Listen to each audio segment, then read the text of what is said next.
L'enfer de l'addiction à la drogue, tout le monde peut en être victime. Si est-il le message de prévention que souhaite véhiculer une journaliste française qui a lutté durant 10 longues années aux côtés de son fils. Il s'agit de Roselyne Febvre, chef du service politique de France 24. Auprès de nos confrères du magazine Téléstar, en kiosque lundi 27 juin 2022, elle se livre en parallèle de la diffusion de l'émission Mon enfant chéri sur LCP.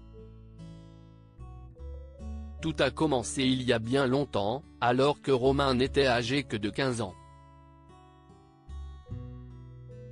Il a été arrêté par la police alors qu'il se trouvait en possession de cannabis.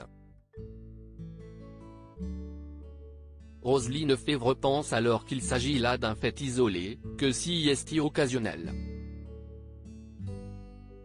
Je surveille, mais en fait il fume tous les jours, regrette cette ancienne présentatrice de Soir 3 qui intervient dans les journaux et anime Mardi Politique et Face à Face. Les notes de Romain chutent et il finit par se reprendre face à la menace de tripler sa classe de seconde. Mais pour un temps, seulement. Quelques années plus tard, alors qu'il est âgé de 19 ans, Romain s'installe avec sa petite amie. Si est-il là qu'il rechute. Sa consommation va aller crescendo.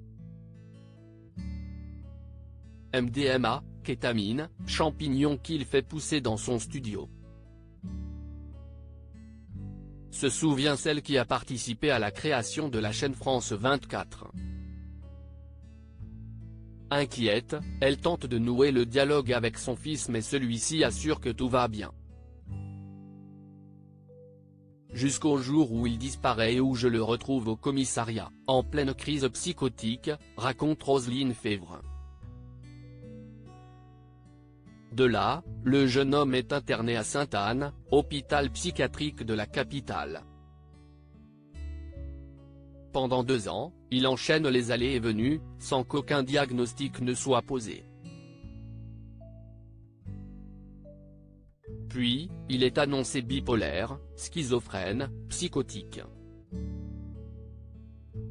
Je retrouve mon fils amaigri, zombifié, qui me regarde la tête penchée. Si est terrifiant, se souvient-elle. Aujourd'hui, Romain a 27 ans et se porte bien mieux. Il n'a rien consommé depuis 1 an et est sorti il y a 3 mois de son dernier centre de prise en charge. Il habite un petit studio à 400 mètres du mien. Il vient déjeuner et dîner chez moi tous les jours, confie Roselyne Febvre. Il mène un combat à vie contre l'addiction et moi, je n'arrêterai jamais de m'inquiéter pour lui. J'aimerais juste qu'on arrête de dire que quelqu'un se drogue parce qu'il le veut bien, l'addiction est une maladie, terrible. Un témoignage fort d'une mère qui continue à se battre pour son fils.